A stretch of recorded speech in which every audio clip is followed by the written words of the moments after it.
Attention! The National Weather Service has issued a hurricane warning for the entirety of the National Hockey League. Please stay tuned for further information from the Storm Cellar. Welcome back to the Storm Cellar. It's a mixed emotions kind of a day. I'm glad the team has some fight. They came back. They got a few points after that long roadie. Obviously, we're going to talk about Antti Raanta being waived and how we got to that point and where we go from here. But I told Ray, I said today's going to be a day filled with F words, like frustrated. And what was the other ones I used? I had some good old man words there. Flabbergasted, right? Flummoxed. Flummoxed. That was the word that I used. Yeah. So this will be. And Ray is finally watching Ted Lasso. So lots of F words today. Yeah. Flummoxed, frustrated. He's even dressed like Roy Kent. It's beautiful. How are you, Ray? Are you? I feel like you're in mourning. Is really what the black is about. I'm not kidding. It's so strange. Last week when we were on the program, we were 0-4 over the games that, in between, and we were miserable. And somehow in that broadcast, we managed to come up with a really positive kind of feel good. The world is not ending. Thank you, Aaron. Thank you, Aaron. Because that didn't come from you and I. Yeah, it certainly wasn't. And then this time, we've got 5 out of 6 points, right? Like, and goal scoring and things that make you feel great. And then yesterday, we get a nuclear bomb in my eyes, and now I just feel like Roy Kent, and all I want to do is like, that's it. And it's so strange. We're going to get to all of that, but thankfully there is someone here who is going to be able to help us get through it all. And not just get through it all, guide us, help us along with lots of details, and people know him. This is kind of funny. No one really knew or knows his name, but everyone knows him. Kane Stats is here and is going to bring some sunshine to the Storm Cellar that is richly needed. Kane Stats, thank you so much for joining us. You sat through the preamble before we opened the recording, and you stayed. You didn't get scared off. So bravery, you're top shelf. I love that. Thanks for joining us. How you doing? I'm doing good. I think it's a little bit of a weird morning, obviously, because it's a morning and we're mourning everything with Raanta. Obviously, like, the situation's still kind of growing. We don't know where it's going to head to, but still kind of a weird vibe going into today. It certainly is. It certainly is. But we know how things run in the Storm Cellar. We don't address the issues immediately because our focus is on the Caniacs and jerks like Brad and I all over the world. No matter where they are, we always want to hear their story. The Caniacs and the jerks, we fuel the fire of this team and make them as great as they are. And Kane Stats, you're right up there. Everyone knows you, and you provide so much. So what we want to do is shine the spotlight on you, how you got into hockey. Did it start with the Hurricanes or not? Maybe you migrated to, Rollywood, and, just give us the lowdown, the details. What makes you love this team so much? So now I'll turn the floor over to you. So I can kind of give you my story, and I'm pretty sure my story is not like everybody else's because I'm born and raised in South Carolina, just outside of Charleston. So I'm not in the Raleigh area, and I've never lived in North Carolina in my life. I got into hockey because of video games. And growing up, I had PlayStation and I had PC, and one Christmas I ended up getting NHL 2000 for Christmas, and I just got really into hockey from that, which led to me ending up uh, getting skates and hockey equipment and playing street hockey in my neighborhood with the kids. So I've been skating my whole life. I learned how to skate when I was 5 and 6. So I was playing hockey in the neighborhood, and through video games, I ended up watching hockey all the time. Because of where I lived, I didn't get local Hurricanes games until way down the line. So it was about, because I'd been watching hockey for 4 or 5 years, and I'm like, the Hurricanes are my team, but I never actually got to watch them. I just collected trading cards and played them on video games and whenever they came on TV. It wasn't until actually after we won the Stanley Cup in 2006 where Charleston ended up getting broadcasting rights to Hurricanes games full time, and we ended up getting like 50 to 60 games a year. And then, weirdly enough, I'd say that's when I actually became a fan, because it's like I could actually watch every game after that year. It's just very disappointing. It wasn't a good season the year after the Stanley Cup, but it was like it was like part of it being the fandom, right? Like, you take the good and bad. So I look at it as like, cool, we won the Stanley Cup, but I didn't really get to experience all that joy all at once because I didn't get to watch the journey along the way. But now it's like I actually get to experience the journey of being a fan, since I can watch every single game here. NHL 2000. Yes. I love the video games, Brad, but I go back a little bit further. I'm back to the Sega and playing the Hartford squad on the NHL games with Sega. And as broken as that was, I mean, it was fun, and you could NHL 94 is still the best hockey game of all time, in my opinion. It's just so much fun. It's so much fun, right? And that's amazing that it actually comes from there. So that, there's a unique connection. The people that love hockey, if you are a gamer, you've got the games. You've got them, and every year you don't miss out because you want to see who the new. I mean, it's a thing to have players asked if they think that their game rating is the way that they are, if it's fair. Like, that's just amazing how gaming is so tight for that. I'm not sure if you saw the Seth Jarvis interview about that. I don't know if you were going off of that, where they asked if they thought his rating was too low or too high on the lie detector test. Yeah. I did see that, but it happens with a lot of. I mean, there was. I think I heard someone talking about it on the NHL network in Sirius XM. They just will stop for a few minutes and start talking about the games themselves. It's crazy. Yeah, and like growing up with the video games my whole life, like it's weird how that transitioned into like a complete fandom for the Hurricanes, because at one point a couple years, like it was just me experiencing the Hurricanes through video games, and then I only picked them because it was the closest thing to a local team, and then ended up being like, oh, now I can actually go and see games and travel up to North Carolina with family and friends and go and actually experience hockey. I should also say, like, part of that, like, I living here, we do have an ECHL team, the South Carolina Stingrays. So I did get to see a lot of ECHL games along the way going there. But it's a completely like different atmosphere going to ECHL and then experiencing NHL. Because ECHL, like we all know, it's like a jungle down there. Like, it's just people trying to scratch and claw and make their way and just fight their way all the way up into like the higher ranks. So it's like, back when I was watching the ECHL, there's like so many fights every single game. Very Lord of the Flies, right? Yeah. Yes. Good call. Yes. Yeah. And it still is kind of in its own way.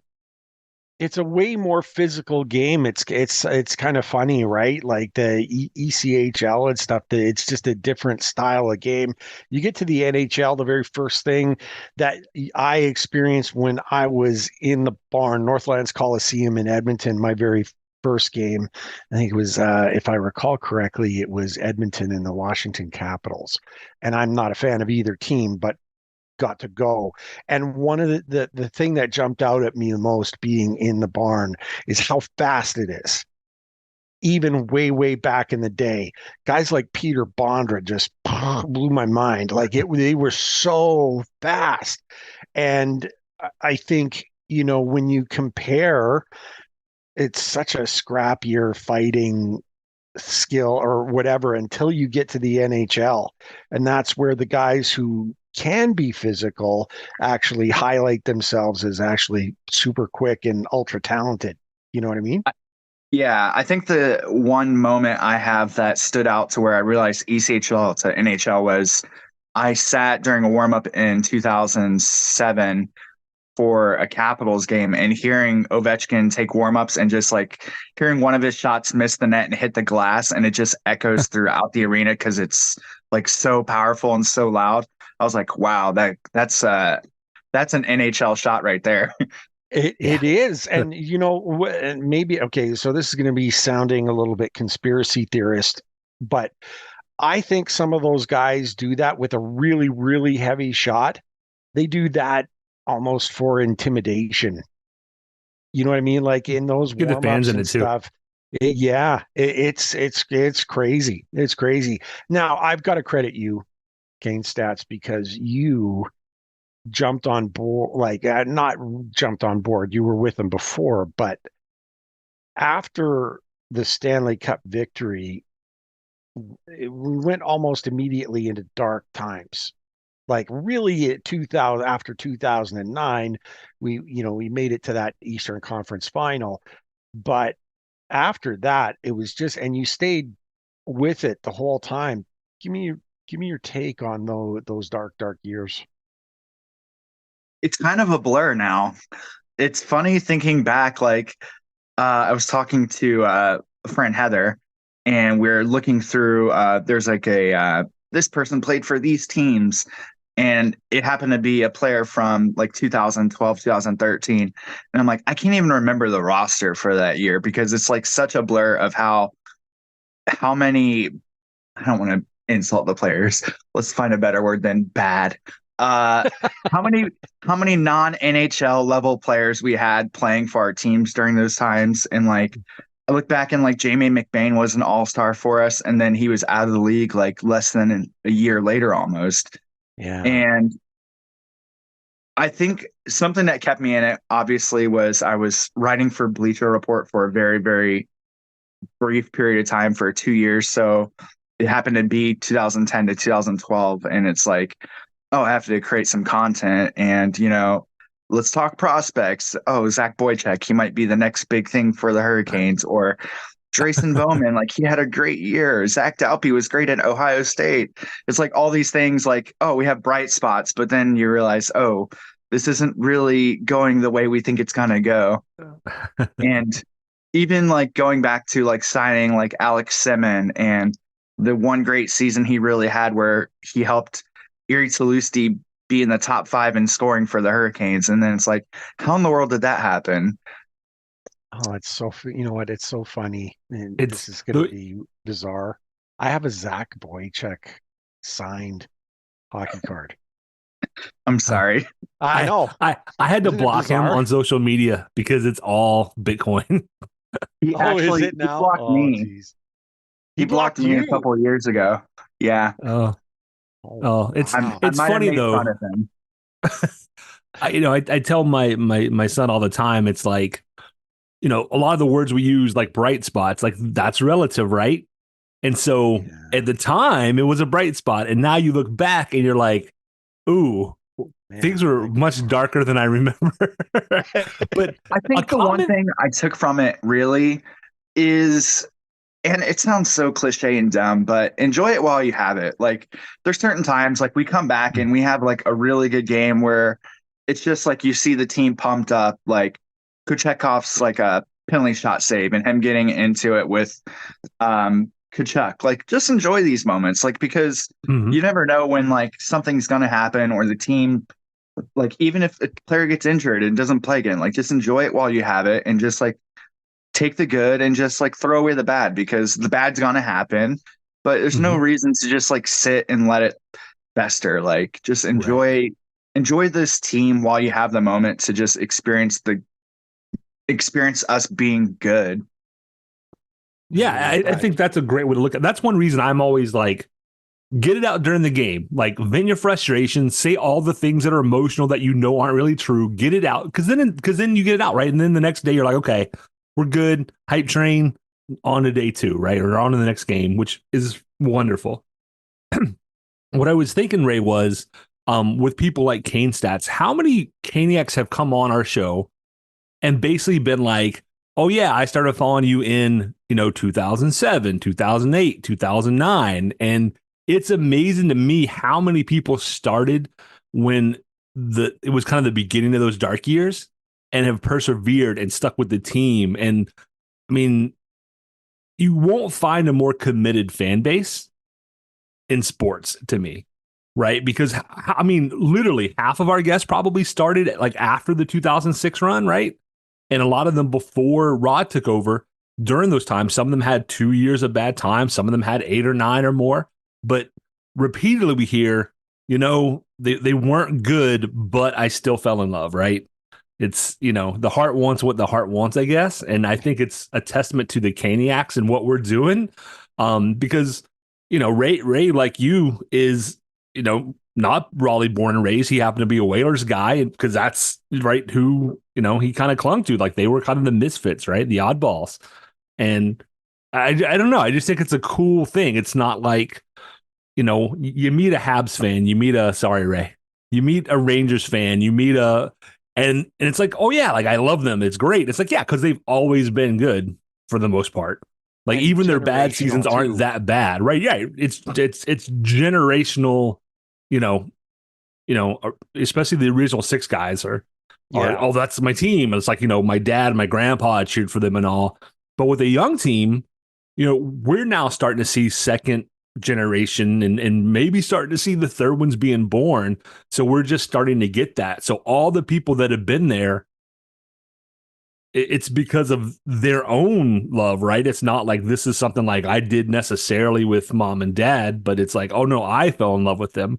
And we're starting to get a few who are like, oh yeah, we've had a few people on, like, I went to hockey games with my folks and blah, blah, blah. But that's a relatively new thing for the Canes. I mean, that's only been in the last, this last generation. So I don't know. I just think that's a really cool thing to point out. It is very cool. And so Kane Stats will wrap it up, which I always want to know. Is there a player that resonates with you? Who's your guy all time and on this squad if they're different? Because it's totally legit that one of this year's players is your guy of all time. Guessing it's not Zach Boychuk. Probably. No, he's pretty far down on the list. I always go to Eric Stahl. I think watching him play, like, it's just different. Like, watching how good he was. Like, we obviously had players like Rod Brindamore, Corey Stillman, but watching how good he was at such a young age and how he had to carry some really, really, really, really, really bad teams for years. I think he doesn't get the recognition that he should have from the fan base, because once he was traded, he ended up going off on Minnesota. Players currently, I try not to keep favorite players. Obviously, there's players I like more than others, but I try to keep my opinions a little bit biased towards them. I think it's hard to hate a player like Andrei Svechnikov, though. Like, he's just so likable in the organization, and you just want to root for a kid like that who was drafted for us. I don't want to say he helped our franchise a lot, but like getting that draft pick was such a huge moment for the entire city of Raleigh. Like, I think he helped carry us to the playoffs and kind of helped us keep us there. So even seeing him hurt, like, you can tell like how like it affects the morale of the team, just because they root for a kid like that. So it's hard to hate a player like that. And I think he's probably like the lifebone of the franchise currently. When are the Jets back in Raleigh? That's my question, because I need someone to settle someone's hash. Mm. You know what? I Right. mean, that's a whole rant I could have, but player safety. What is the point? Like, if players, Thank you. they say they want to stop cross checks. That was a whole ordeal last year. A player gets injured off of a cross check. It's a 2-minute penalty, no fine. And we have a player out probably, I mean, I'm just speculating. Let's just say 3 weeks to a month. 3 weeks to a month because of an injury for a penalty, and there's no repercussions for it. It's absurd. Yeah, I was the- gonna drop a question about this on this entirety later on the program. Do we want to talk it now, or Brad? I sorry, I cut you off, Brad. You go ahead. Oh, I was going to say, I think it was The Athletic that had an article yesterday, day before, about in the last week, we've seen 3 different boarding, basically. One no call ended up with a fine. One ended up with, I think, a 1-game suspension, and one ended up, the cross check in Detroit ended up with, like, I forgot how many games that was. But yeah, so 3 very similar plays in terms of like level of violence, potential for injury, and 3 completely different outcomes in terms of player safety.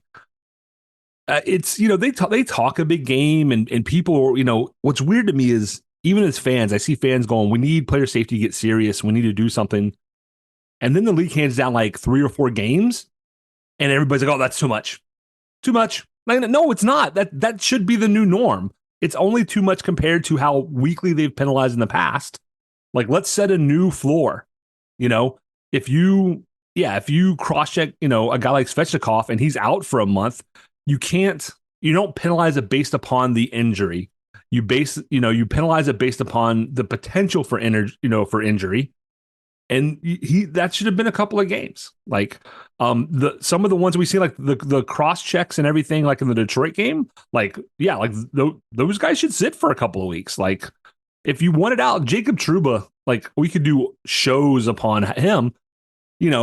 If he was sitting a week or 2 at a time for those hits to the head, he would stop. I mean, it's not, even he's that smart. I mean, but the league, I don't want to get conspiratorial about big teams versus small market teams, but look at the teams whose guys get penalized for that stuff, and look at the teams whose guys skate on that stuff.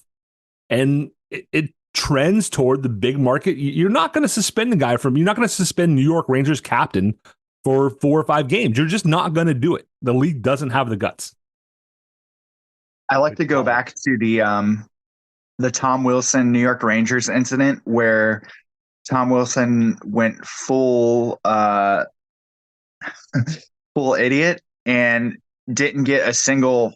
I don't even think he got fined from that, if I remember right. It comes down to George Peros is incapable of doing his job, like, plain and simple.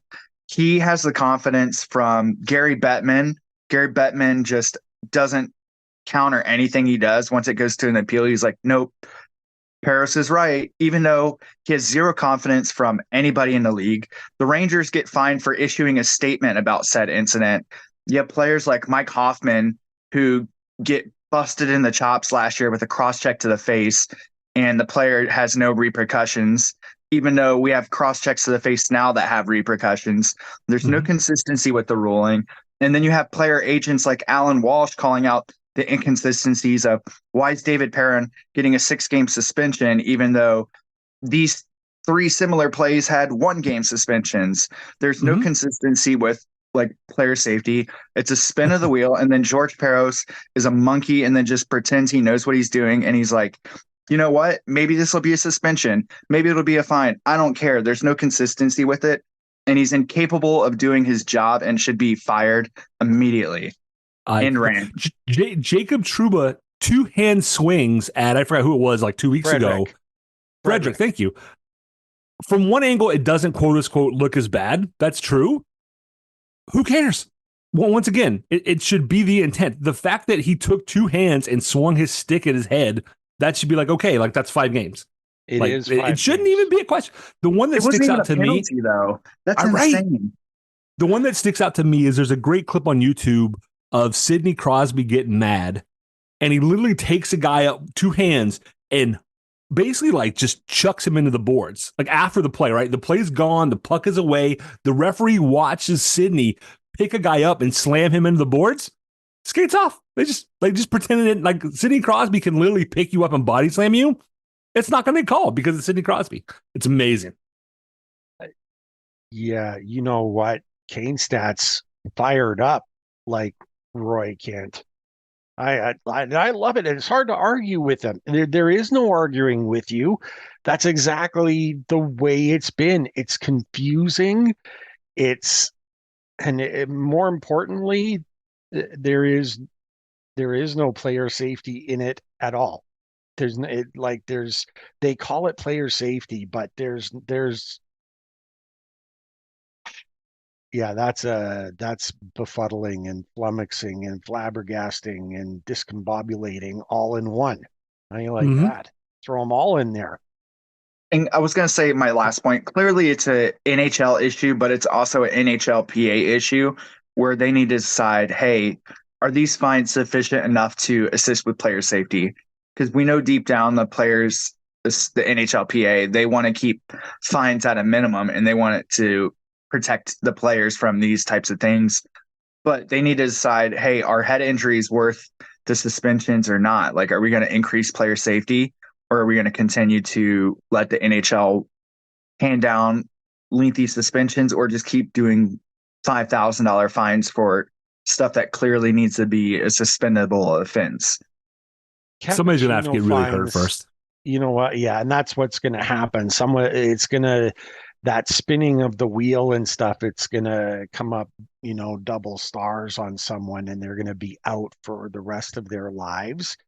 And I think like of guys like Steve Moore way back in the day, right?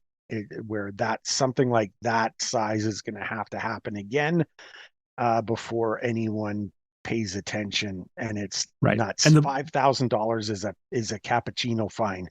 And one last thing on it, the players, and you've already started to see the Perron incident. The players are going to start policing themselves if the league's not going to do it. Like the league has worked hard to get that out of hockey. Like we don't want to go back to like slap shot-esque hockey. But if guys are allowed to take cheap shots, the players are going to start taking it upon themselves to police that vigilante style. And that's going to be bad for everybody. I mean, well, and Frederick squared up with Trouba last night, as a matter of fact.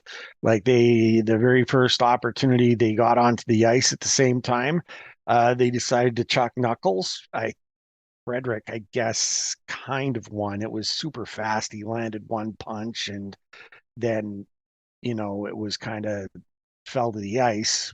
As a rating for a fight, it wasn't much, but he might have felt like he got his pound of flesh.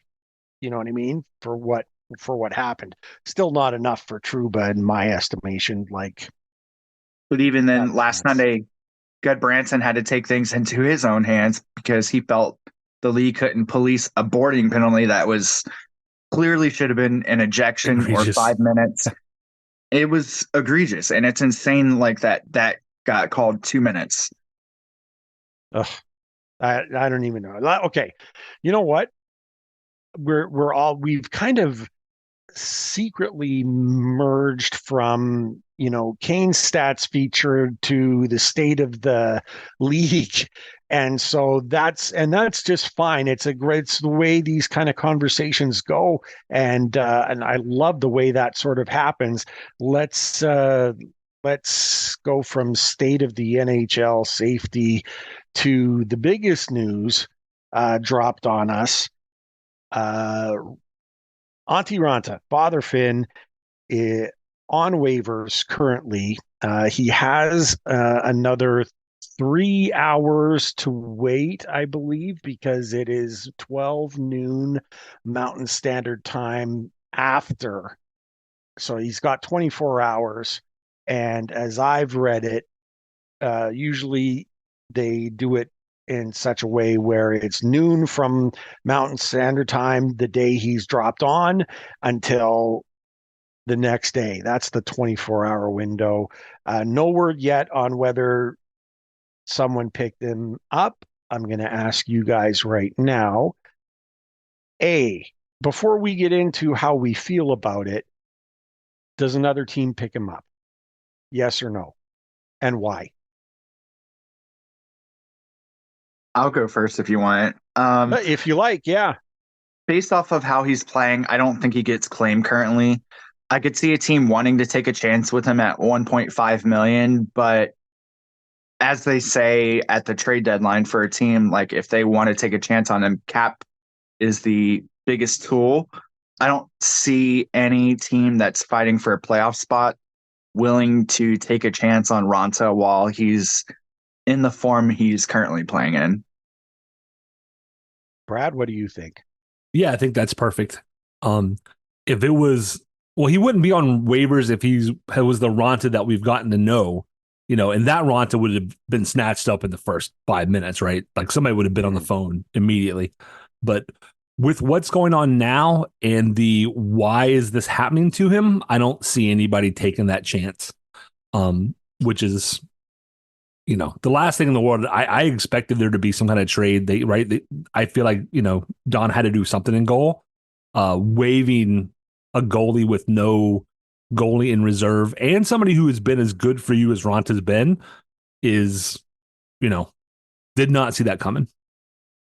And I'll make it 3 for 3. I don't believe that he'll be picked up. And again, it has more to do with the struggles he's having right now than anything.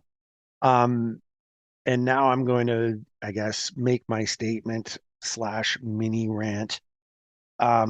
Brad texted me that Raanta was put on waivers. He says, and it was, I think the text exactly was, Ranta's on waivers in case you didn't know.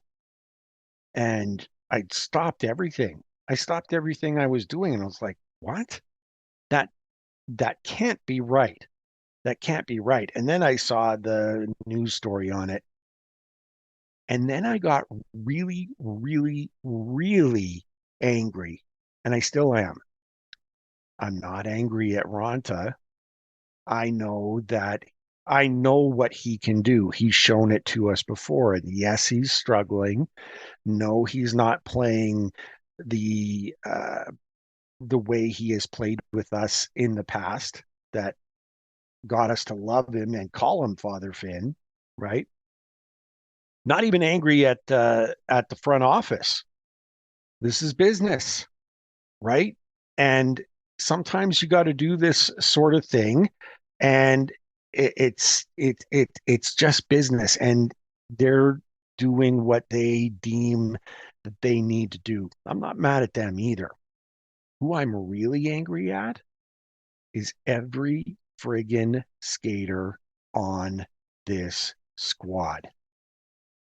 I have grown so tired of not seeing that consistent effort and seeing how many times players like Natchez, like Stahl, like like D'Angelo, like Burns, I could name them all, where they completely ignore their defensive responsibilities. How many times have we shouted, close the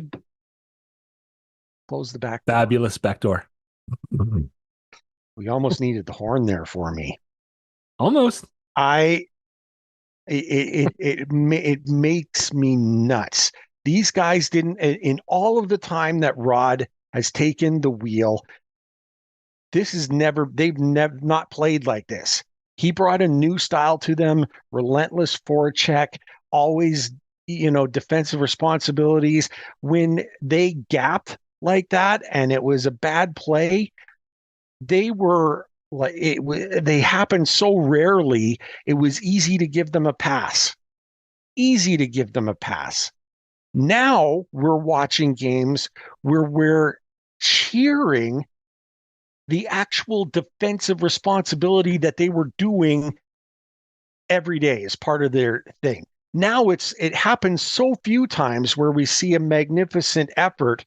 Suddenly, guys like me and Brad and everyone are saying, wow, look at that. What a great effort by Seth Jarvis, who is skating back full tilt, diving to make a stop and slamming himself. That is awesome. That is awesome. That was standard. That was standard for us. And when you hang Raanta out to dry, Friday night's game, first goal, not 10 seconds before the first goal was allowed, a little bit soft, Raanta made an unbelievable first stop, kicked a leg out, and kicked out a big, juicy rebound. Wouldn't you know it? On the other end is Predators. I can't remember if it was Forsberg or not. I think it was. Forsberg who was on the end of the rebound, and he hammered it.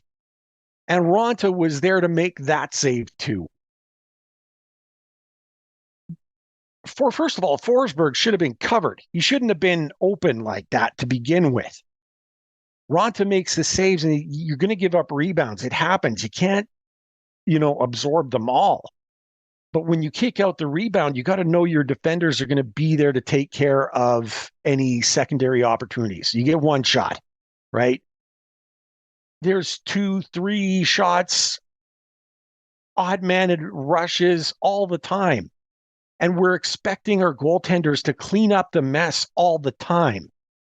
And that's what they're paid to do, right? So me being angry because goaltenders are expected to clean up the messes that are in front of them, I mean, that would if I actually believe that and was mad, it would insinuate that I know nothing about hockey.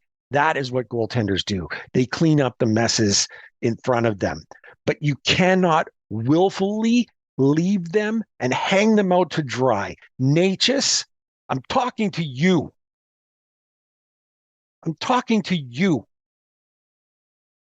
Your pirouettes and your overtime goals and your speed and everything, that is all great. Your back passes to no one, your turnovers that turn around and go back the other way in an odd man advantage, that's why Raanta is on waivers. Clean it up. Urgh. Sorry. I don't think I've ever been madder.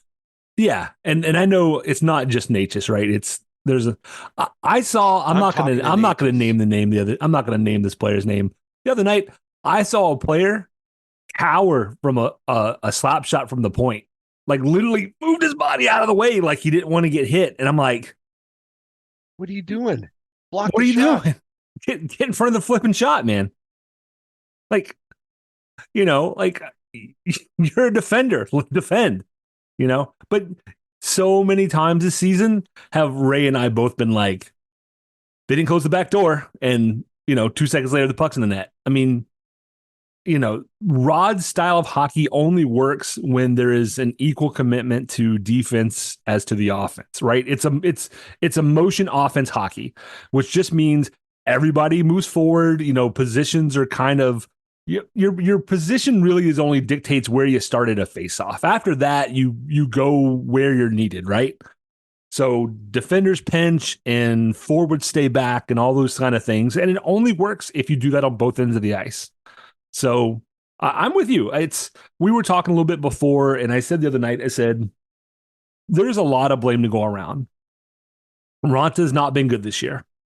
Part of Raanta not being good, and Kane's stats, I think, was agreeing with us before, a lot of it, I think, is in his head, right? So Brent Burns is slower this year than last year because he's old. It just is. And he's still logging like 20 plus minutes a night, right?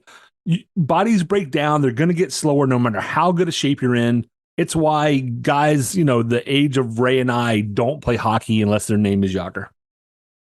Goaltenders are a little different, right? So is Raanta as fast on the skates as he used to be? Probably not. But like, he's not losing like that hand-eye coordination. I mean, you can see he's still got those things.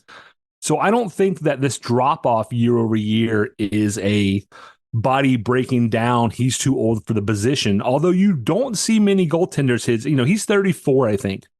And there's only a handful of goaltenders in the league that are that old. I mean, you can count them on 2 hands for sure, maybe on 1. And, it's once things aren't going well to start the season, goaltenders tend to blame themselves, even if it's not their fault, right? It's just kind of built into who they are a little bit. It's just one of those quirky things. And that messes with your head. And then you actually do some things that are your fault. And then you really know those are your fault and you really take those hard. And then the team doesn't give you any goal support and you keep the other team to 3 goals or to 2 goals and you still lose because your team can't put the puck and you take that because that's an L on your record, right? And it snowballs. And I think that's what's happened here. I'm not saying Raanta is blameless. Raanta has 100% let in some soft goals that you just can't let in if you want to win a championship or even make the playoffs at this point. But when your defense is only, I think it was RB Caniac who was posting the heat maps of the shots that are going in, and they're all right in the slot. I mean, they're all grade A chances like that they're giving up. And the problem with that is what the heat map doesn't show you is things like the defensive lapses, where not only was the person in the great position, it was just him and Raanta. And you want your goalie to make those saves, right? You want your goalie to be that last line of defense, but they're not going to get them all. And when your offense isn't scoring, you only have to give up like one of those a game to lose. It doesn't take much, right? The Preds game was very different, right? High scoring game, but they had 2 2-goal leads. And I put some of the blame on Raanta. I'm like, was the OT goal on him? No. You had 2 of your slowest players on the ice, which I get because you want to go out there, win the faceoff, take control of the puck. So you put Stahl in there. You put Burns in because he's one of your best defenders. But those are also 2 of your slowest players. So as soon as they lost that draw, I texted Ray, and I was like, this is over. Like, it's like done. Like I think my exact words were, you cannot let the Preds have the puck in overtime is what I said. You're on the second half of a back-to-back. You're tired. You could see the guys were gassed. And I said, if I know that if the Preds get the puck, this is over. And that's unfortunately exactly what happened. That one wasn't on Raanta. Like a couple of the ones earlier in the game, those were on Raanta. Like it should have never gone to overtime, But it's a combination. It's not just Raanta. Before we let Kane's stats have a turn, I'm stepping on his toes maybe a little bit. I looked up a few Raanta stats just to put things into perspective, right? So Raanta has been underrated. He's a fan favorite, so from that aspect, I'm not worried. I think people love him to death. I can't think of anybody who doesn't like him as a person. But he's been really good for you as a goalie. Overall, he has an 801 win percentage as a Hurricane with a 911 save percentage. If your goalie's winning 4 out of 5 games for you, career, thank you. What's there to complain about? Yeah, not much. But then you look at his home record. At home in Raleigh, a 913 win percentage. There was a point where he was like, holy undefeated. Smokes. Yeah, last year he only lost 2 games at home. That's crazy. And that's with Anderson out, a chunk and everything. And a 920 save percentage. He has been so good for you that what we're seeing now is maybe that's part of the frustration is because much like with the frustration with the team, you're like, I know how much better he is than what we're seeing. What's wrong, right? It's a lot of us, especially like with a family member, like you have a loved one, like you don't know what's wrong with them. They're hurting, something's going on, but you don't know what it is. Like that's scary, right? That scare, that fear turns into anger and kind of, you start getting snappy with people. And I feel like that's true for what's happened to Raanta this year as much as the team is because we know how good he can be.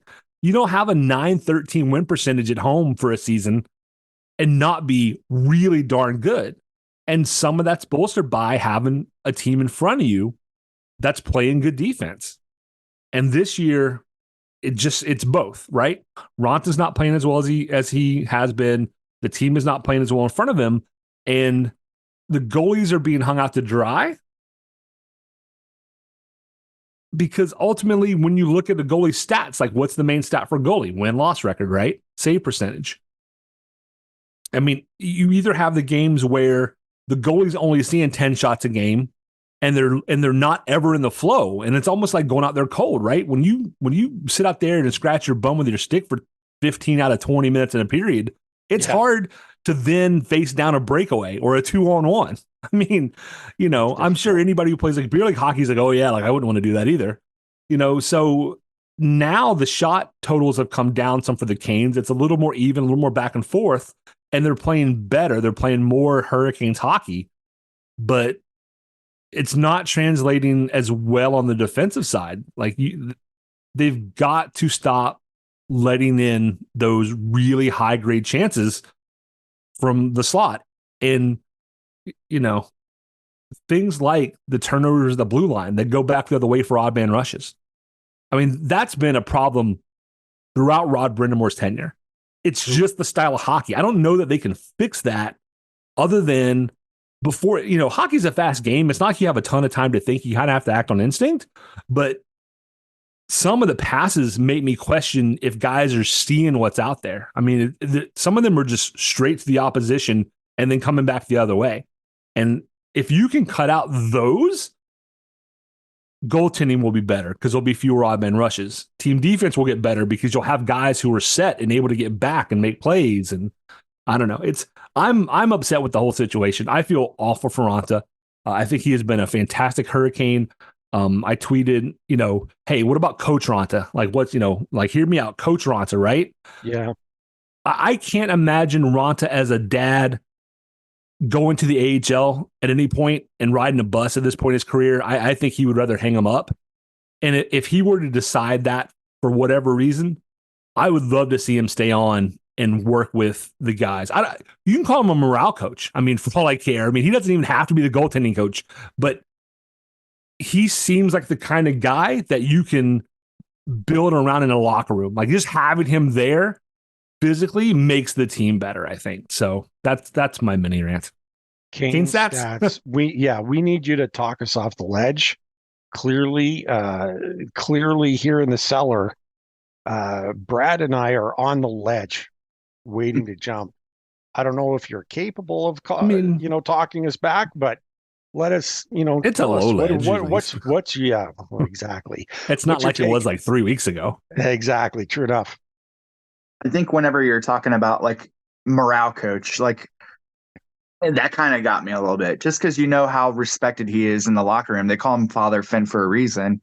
He spends his holidays with all the Finns, like Gakaniemi, Aho, Turbo. They all spend time together as the Finns on the team. And, like that's an instant morale hit to those guys just because they know how much Raanta means to them. Even just being the like Finnish presence in the locker room, like that's a big deal to those guys because that's another countryman that they can talk to for advice and other things like that. Keeping it simple, going back to hockey, like the old saying, a good defense starts with a good offense or vice versa. When you have an offense that their whole mindset whenever you start is getting pucks deep, working, winning puck battles, keeping the puck low, and then getting the pucks to the point. When you have players like Burns who are having an off year, whether it's old age and injury, something, because I know he might have been dinged up earlier this year. I don't know how serious it is or if it's still a factor, but when he leads the league in shots that are blocked by such a hefty margin, I don't know if it's 20 or 30 shots at this point, which is just an insane number. Him and Slavin's whole shtick from last year is just a little bit off because they're playing more in their defensive zone than they were last year. Like they were so good last year because they spent their entire time in the offensive zone. The stall line, they're spending so much time in the offensive zone, but how many offensive chances are they getting? Like slim to none. They're not, I know they're your defensive, I'm using that with quotes, air quotes. I know they're your defensive set of forwards, but part of what made them effective a couple of years ago was Nino Niederreiter getting shots on. They were scoring goals. Jesper Fost was winning all the puck battles and getting the pucks to Stahl in front of the net. Stahl was scoring goals with Martinook. They're not scoring goals this year. I posted a stat about Jordan Stahl's numbers at 5v5 this year, and I don't know if it's correct anymore, but I think he's been on the ice for 7 goals scored for us this year. at 5v5 and something around 18 or 19 against. And that's just a number you're not expecting from your top defensive forwards. I know Aho got a lot of slack because he went on a pointless streak for a little bit. I'm not sold on him and Jarvis and whoever is the third wheel on the top line. Like, I feel like they've been good, but they've not had the chemistry needed for Aho. I think personally Aho works best with Turbo. I think they just have instant chemistry and they have not thrown them together. Whether I'm just speculating here, but I'm thinking they keep Teravainen away from Aho because Teravainen is good defensively, which helps out whenever he's paired with Natchez or Kakaniemi. Those two have struggled getting to work, I would say, getting pucks deep, winning puck battles, and doing what we do best, like getting the pucks and working. There's so many times this year where, whether it's on the defensive side of the puck or the offensive side of puck, where it's just an instant turnover for no reason. Like, Teravainen had a really bad pizza up the middle the other night, and it was uncharacteristic for him, but he tossed the puck up and he just didn't clear the zone. Nate just cleared the zone, brought the puck back into the zone the other night, and then turned it over, which was awful. And when you have those kinds of defensive lapses against, that's why our goalies are struggling. Like, when you're allowing the most highest quality grade A chances against your goaltenders, they're going to allow goals. It's just plain and simple. Goalies in the NHL save roughly, I'm just guessing, like 81 to 82% of grade A chances. You look at Raanta's save percentage and it's 85.8 or something like that. It's the reason it's so low for all of our goaltenders right now is because we're giving up high quality chances for no reason. It comes back to playing your man, playing defense, and getting to work. And plain and simple, we are not getting it done defensively. And half of that starts because we're not getting it done offensively. We're not getting onto our forecheck. We're not getting the pucks deep. We're not creating offensive chances. The bright spot to that is, I think, players like Stefan Nason, who have bought in. He's not the best defensively, but he works. He works hard to get on the defensive side of the puck. He knows to get the puck deep, and he works from behind the net. The reason being is because that's where we are best, is getting the pucks deep, working behind the net. Same with a player like Svechnikov. Yes, he's not scoring goals, or he wasn't scoring goals, but where does he get the puck? He gets the puck deep and works behind the net. Like, that's where we need our pucks to be. That's where we're best, and we're just not doing that right now. Yes, I think some of the blame does go to goaltending. Like, you need your goaltenders to get a save.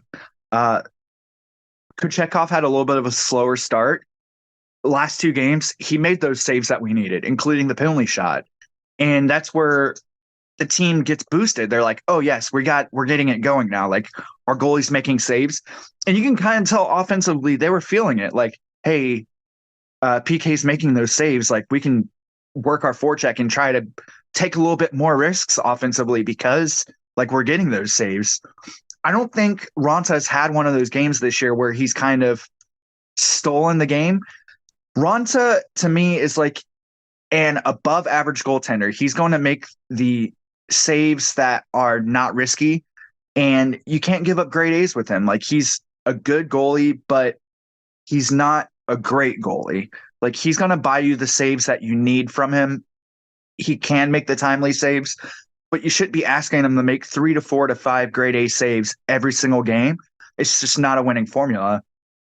You go back to Raanta also, and I'll make 2 points on this. I've seen the Scott Darling comparison, and it just me off. Like, Scott Darling he had his own stuff that he was going through, and he just was not a good goaltender at all with us. Like, there was never a period of time where Scott Darling was great.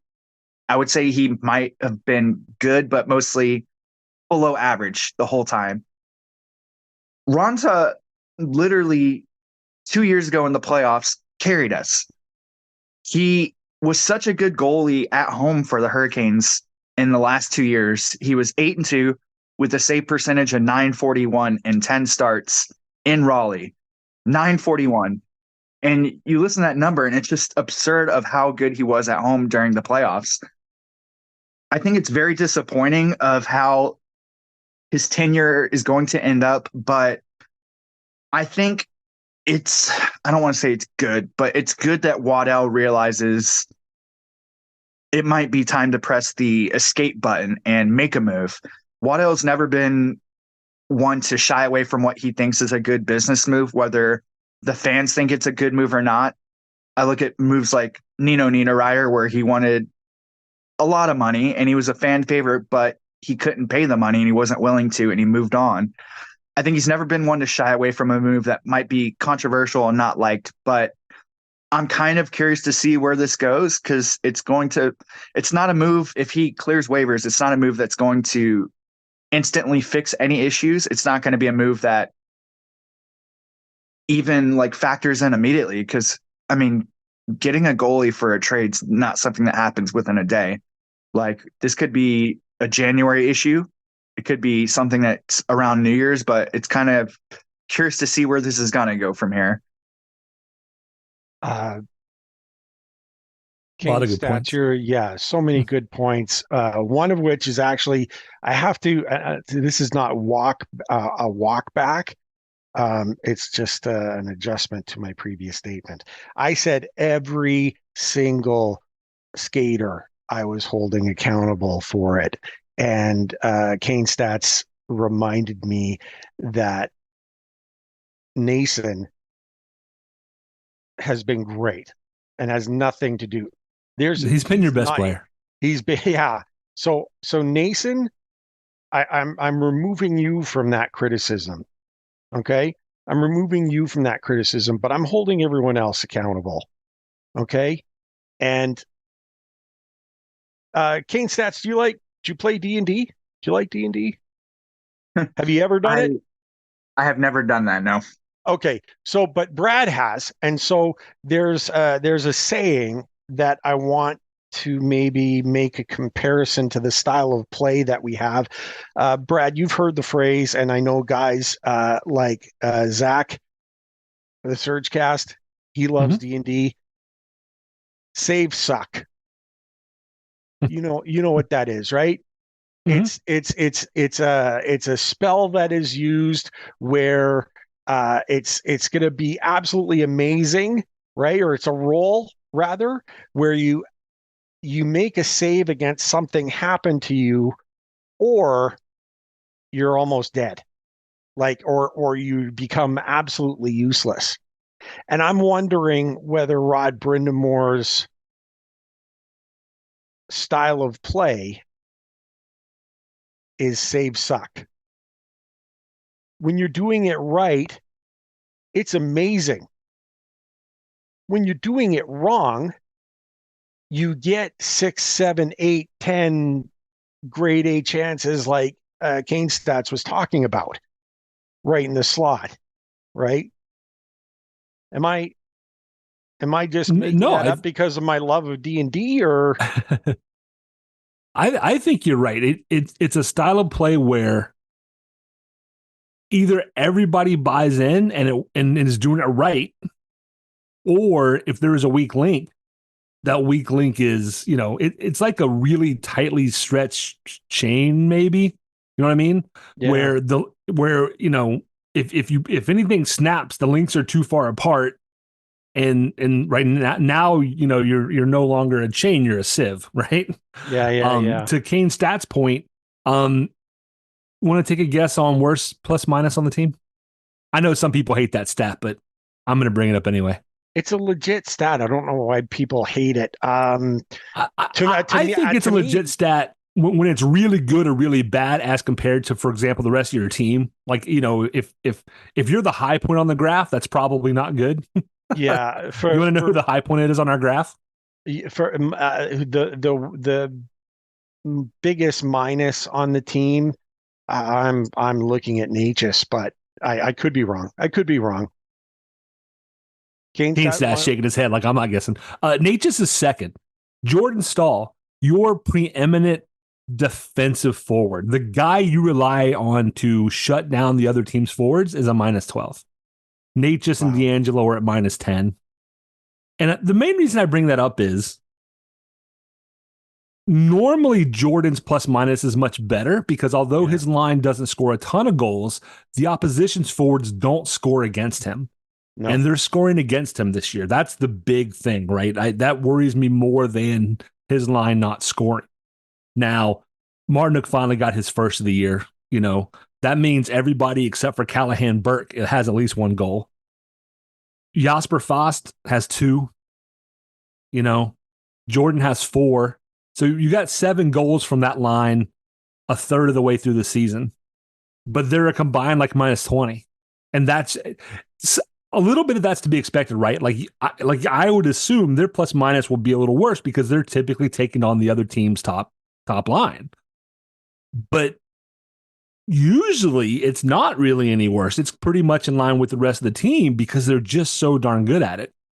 And this year they've kind of regressed on both sides of the puck, right? Yeah. And that's the main reason I bring it up is because it's glaring to me that your best offensive forward is at 5v5, showing some holes. I mean, minus 12 doesn't make him the worst defender, but it does look, if you compare him to previous seasons, like that's kind of telling. Is that age? Is that the system? I think it's a little bit of everything because a couple of years ago, we felt like we had one of the youngest teams in the league.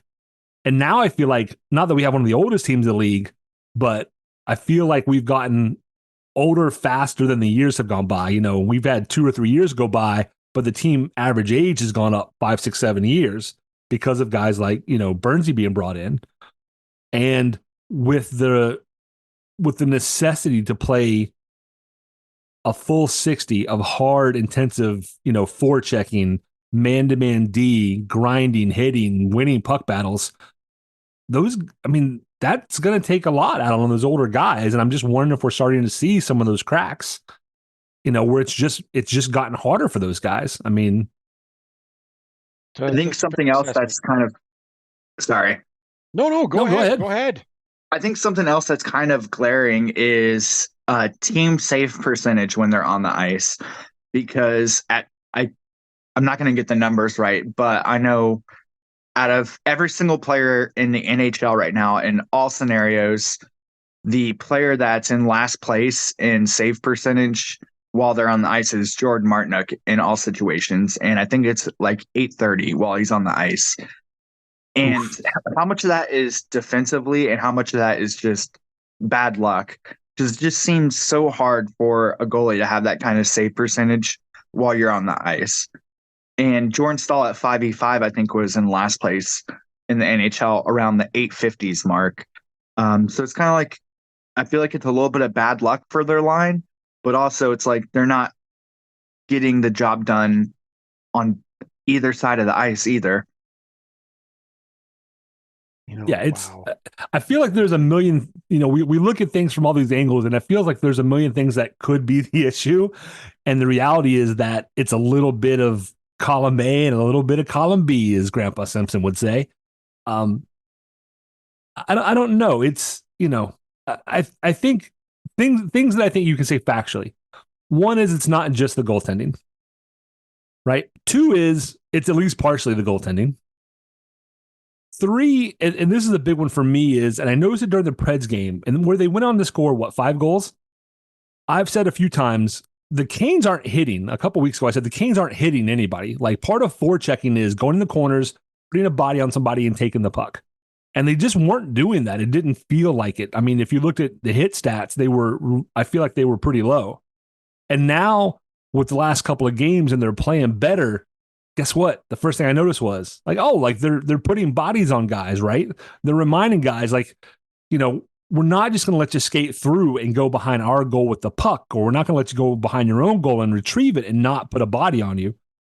Seth Jarvis was a great example of that. He's one of the guys I noticed doing that. Part of the reason Stefan Nazin has been so good, and he's been like the one consistent guy, I feel like, all year, who has gone in there and put his body in harm's way, right? To make those plays. And he's rubbed guys out. Like, when somebody comes around, he's a big boy, and he's getting in there and digging. So I think personally, a lot of this starts with the commitment to hitting and forechecking. And the Canes are never going to be a team who goes out of the way to make the big hit, right? It's why you don't normally see Canes on like YouTube videos of like NHL's hardest hits, because no, they don't go out of the way to like just nail a guy.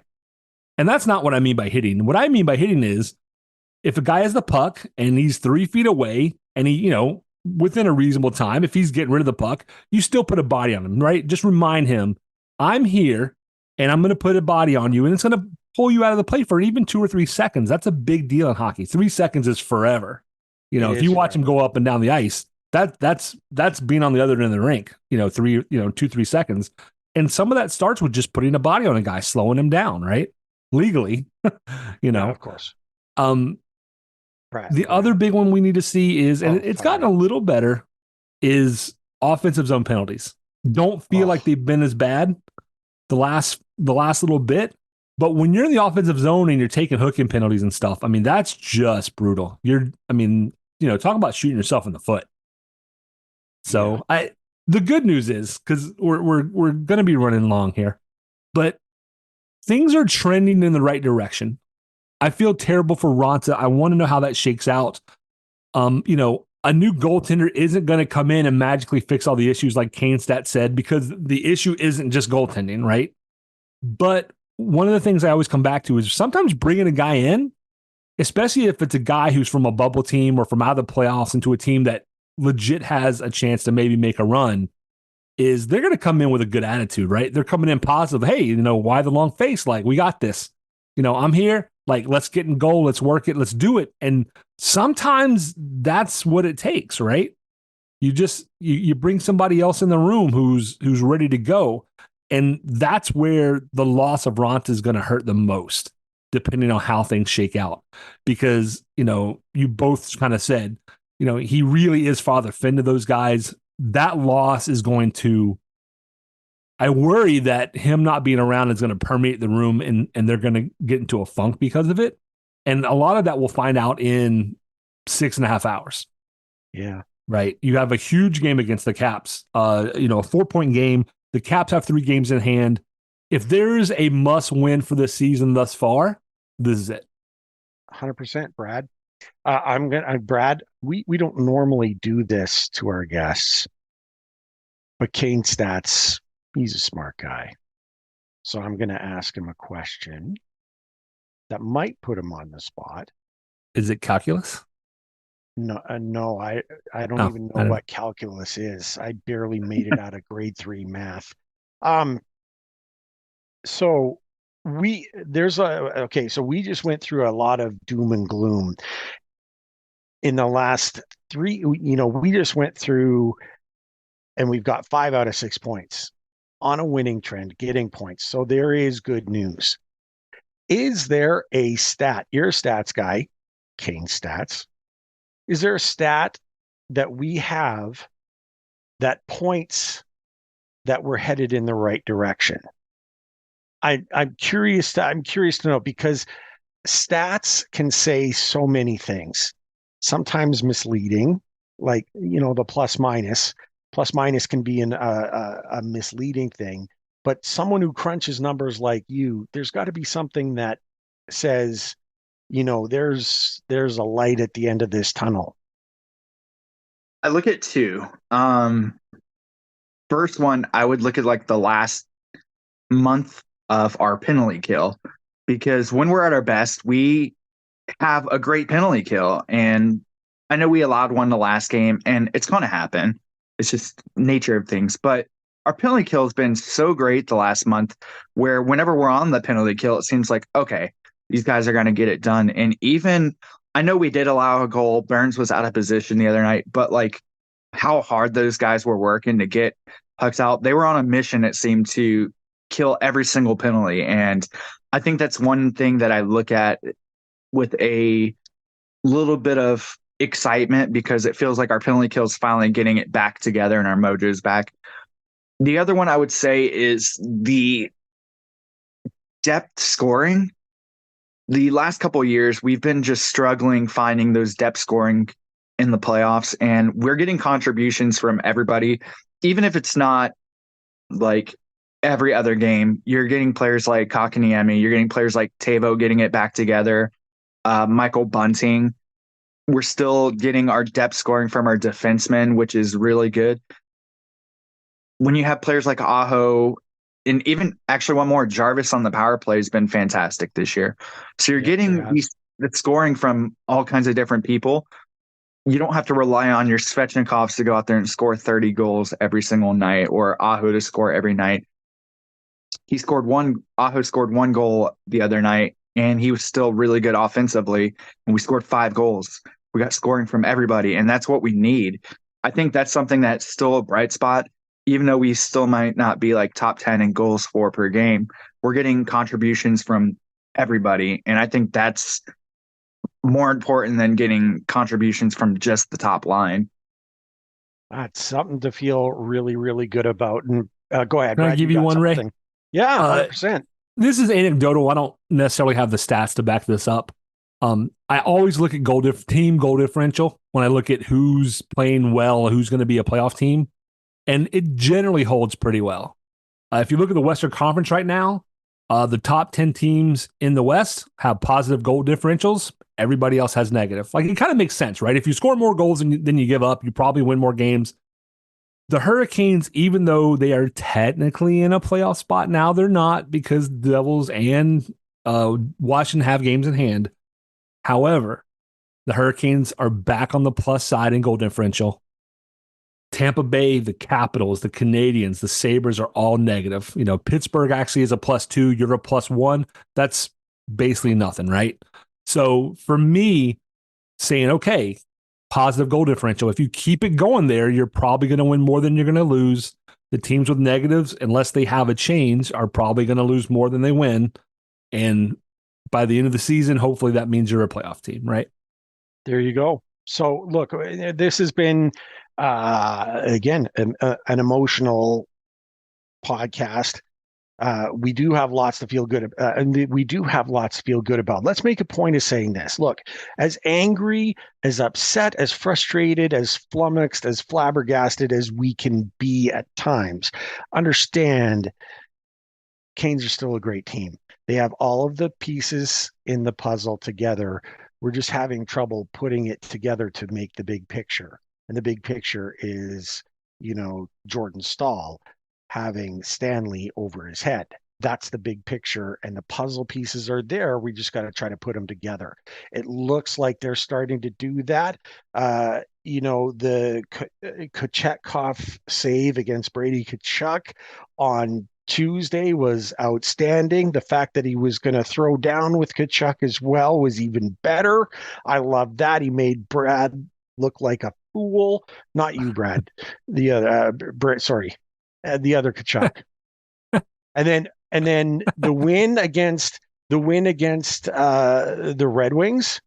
Another good one, 2-1, where we had to accept a gift to score a goal. Jordan Staal scores on a gift.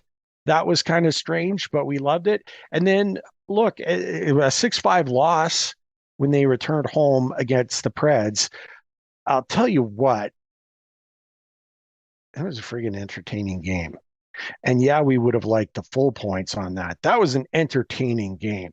And they were on fire, and the boys were scoring. Sadly, it didn't end up the way we wanted, but 5 out of 6 points on that week was great. I apologize. I will not go to the Bahamas again while I was away. They lost every frigging game. So now I'm no longer allowed to go to Bahamas. I apologize to all only the during the season jerks. Just during maybe outside the season, that'll be great. Coming up, we've already talked about the 4-point game, and we've got 4 games this week. Brad, I'm going to put you on the spot again. Which games are we looking at here? I think we've got the Devils in there somewhere, don't we? No.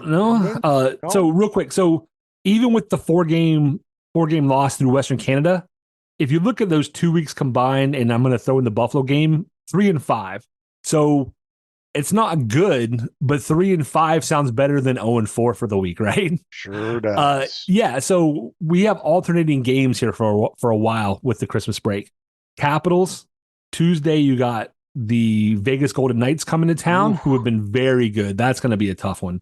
Yep. Then you got the Pens, like right, another 4-point game. The Pens are further down in the Metro than the East than you are, but take the points where you can get them. Then on Saturday, you have the Islanders coming in. The Islanders have been playing all right. Once again, like those are points. You know, if you can go three out of 4 in these, drop the Vegas game. Yeah. You know, save your strength if you need to do something. Christmas break, 24th, 5th, and 6th. The Preds were going to their barn, so you have a chance at a little revenge. The next night, you got the team that shall not be named. And then on the 30th, the Battle of Ray's House, the Toronto Maple Leafs versus the Carolina Hurricanes in Toronto. A great way to end the calendar year. Civil War in my house. If they win, it's worth it.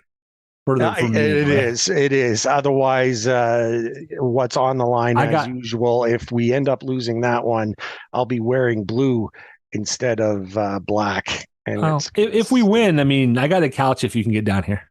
There you go. Sounds good. Kane stats. Thank you. You, first of all, I want to let you promote yourself here because everyone knows about you, what people should know about you than already do, because what you've offered, you offer everyone a little bit of perspective. You throw those numbers out, Kane stats. Everyone digs you. How do we find you? How do we follow you? You can follow me on Twitter at Kane stats, and that's it. That's it. You put a great perspective out there for us, and we've come to love it. We really appreciated your attendance here and talking me off the ledge earlier. I really apologize. I can be a little unnerving at times, someone snapping like that. I saw Brad smiling with that look in his eyes like Raymond's really lost it. Like fan is short for fanatic. I mean, yeah, well, true enough, right? True enough. I always come back to that. Like, I've said it a million times, particularly in regard to not only this franchise, but my beloved Wolfpack. And that is that, anything other than apathy is okay by me, because anger and frustration indicate, there's still love there, right? You're still committed. There's still passion. When that turns to apathy, that's when we worry. So if you're on Twitter and you need to rant and rave about Raanta being gone, go for it. If you are happy he's gone, I don't know that that's necessarily a great take, but do you? I'm not going to tell you, what to be. If you were just like, I'm done with this team, like that's when the worry sets in. So 100%. Everybody deals with it their own way. Thank you so much for joining us today. We hope we haven't scared you off, because we'll want you to come back in the future. You're a great guest. Well, I appreciate it. Thanks for having me, guys. Absolutely. Thank you. And so, Brad, we've talked about it a lot. We've been emotional. Maybe another cast down the line will make our Ted Lasso Carolina Hurricane player comparison bit. Oh yeah, I think that's all in. That would be a fun little bit to do. We've done a lot of things today, but there is something that is missing, something that we want to say very loud and very proud as we put the boots to the Caps in a few hours. Go Canes.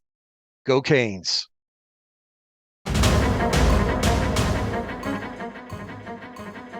Thank you everyone for tuning in. Ray and I greatly appreciate your support in helping us produce an informative and fun podcast. As always, we'd like to say that we believe hockey is for everyone. Whether you're a Caniac or a bunch of jerks, doesn't matter, as we're just a couple of jerks anyway. We would love to hear your questions, comments, and suggestions. We will do our best to answer anything hockey related. You can reach us via email at stormcellar97@gmail.com. On Twitter, we are at stormcellar97, and on Facebook at facebook.com/stormcellar97.